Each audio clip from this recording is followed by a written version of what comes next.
నాకు మొదటి నుంచి కూడా ఐఎమ్ అగైనెస్ట్ ఫర్ పాలిటిక్స్. ఇది ముఖ్యంగా సినిమా వాళ్ళు. సినిమా వాళ్ళు అనేవాళ్ళు అందరికీ కామన్గా ఉండాలి. ఇప్పుడు నేనేదో తెలుగుదేశం పార్టీ అనుకో వెళ్ళాను నేను. ఆ పార్టీ వెళ్తే నా పార్టీలో ఉన్న వాళ్ళే చూస్తారు, మిగిలిన వాళ్ళు చూడరు కదా. వీడు మన అపోజిషన్ పార్టీ వాడు రాడి సినిమా మనం చూసేది ఏంటన్నారు. అలా అంట దాని మూలంగా మన నమ్మి పెట్టిన ప్రొడ్యూసర్ ఎంత నష్టపోతాడు. అందుకని ఎవరో కూడా సినిమా ఆర్టిస్టులు ఏ పార్టీకి సంబంధించిన వాళ్ళగా కావాలి, ఉండకూడదు. అసలు ఈ పాలిటిక్స్లో కూడా ఎందుకు ఎంటాల్సి వచ్చిందంటే, రామారావు గారు రాజకీయాల్లోకి వచ్చారు. ఎందుకు వచ్చారు? అందరూ తెలుగువాడంటే చాలా హీనంగా చూస్తున్నారు. ఆయనకి మనకు తెలుగు వాళ్ళకి ఒక గౌరవం లేదు, గుర్తింపు లేదు.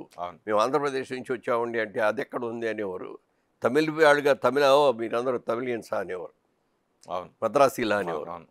అంతే తప్ప తెలుగు వాళ్ళు, తెలుగు భాష ఉంది, తెలుగు రాష్ట్రం ఉంది, తెలుగులో మంచి నాయకులు ఉన్నారు, స్వాతంత్ర సమరయోధులు ఉన్నారు, అల్లూరు సీతారామరాజు లాంటి వాళ్ళు ఉన్నారు అనేది ఎవరికీ కూడా తెలియదు. మేము సినిమా షూటింగ్లు అప్పుడు కూడా షూటింగ్లకి కాశ్మీర్ వెళ్ళినప్పుడు ఇట్లా మేము ఎక్కడి నుంచి వచ్చారు మీరు, ఏ సినిమా అని అడిగేవారు. అయితే మేము ఆంధ్రప్రదేశ్ నుంచి వచ్చామండి, తెలుగు సినిమా అండి. మళ్ళీ వాళ్ళకి కూడా అర్థమయ్యేది కాదు, ఆంధ్రప్రదేశ్ అది ఎక్కడ ఉంది, అంత ఇదిగా ఉండేది. ఇవన్నీ విన్న తర్వాత అప్పుడు ఇక్కడ మనం ఓట్లేసి గెలిపించుకున్న ఎమ్మెల్యేలు కూడా ఎవరు సీఎం ఉండాలనేది కూడా అధిష్టానం దగ్గర నుంచి సీల్డ్ కవర్ వచ్చేది, వాళ్ళే చీఫ్ మినిస్టర్. అలా ఎన్ని ఉండి చాలాసార్లు జరిగినాయి. సంవత్సరంలో 3 మంత్రులు వారిని ముఖ్యమంత్రులు మారిన సందర్భాలు కూడా ఉన్నాయి.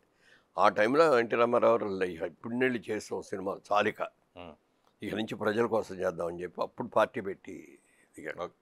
దిగి కాకి బట్టలు వేసేసుకొని పాత కారు అది చైతన్య రథం దానికి పేరు పెట్టి బైక్లు అన్నీ పెట్టి దాంతో బయలుదేరాడు.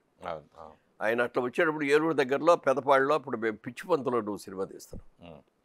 రామారావు వస్తున్నారని తెలిసింది. షూటింగ్ కూడా మధ్యలో ఆపేసేసి అందరం అక్కడికి వెళ్ళి కూర్చున్నాం.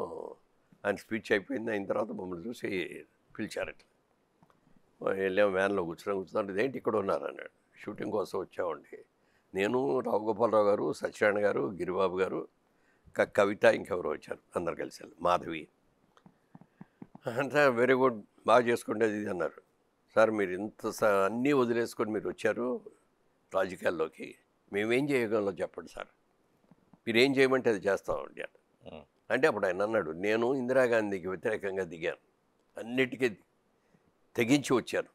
రేపు ఏదైనా జరిగితే నాకు ఒక్కడికే జరగాలి తప్ప నా మూలంగా మీకెవరికే జరగకూడదు, మీరు ఎవరు రావద్దు. ఆ రోజుల్లో ఎవరైనా శత్రువులు ఉంటే ఇన్కమ్ ట్యాక్స్ రైడ్లో ఇదో చేసి చాలా హంగామా చేసేవారు. అవును, అందుకని ఆయన రావద్దు అన్నాడు. ఆయన ఒకరోజు ఫోన్ చేసి బ్రదర్ ఎక్కడున్నారు అన్నాడు. సరే చెన్నైలోనే ఉన్నానండి అన్న. రేపు మార్నింగ్ ఒకసారి రాగలరా అన్నారు. వస్తానండి అని వెళ్ళా. ఏం లేదు బ్రదర్, మన పార్లమెంట్ ఎన్నికలు జరుగుతున్నాయి కదా, రాజమండ్రి నుంచి మీరు పోటీ చేస్తే బాగుంటుంది అనుకుంటున్నాం, మన వాళ్ళందరూ కూడా మీ పేరే సజెస్ట్ చేస్తున్నారు అన్నారు.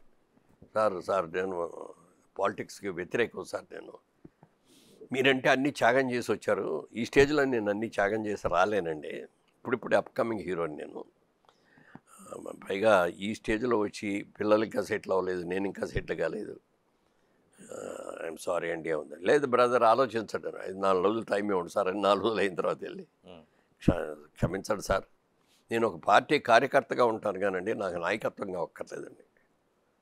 ఇట్స్ ఆల్ రైట్ బ్రదర్, అర్థం చేసుకున్నా, కావాలని పిలిచినా కూడా నువ్వు వద్దన్నావు, నిజం చెప్పావు, ఓకే ఫ్రాంక్లీ స్పీకింగ్. అదే ఓకే. Okay, thank you.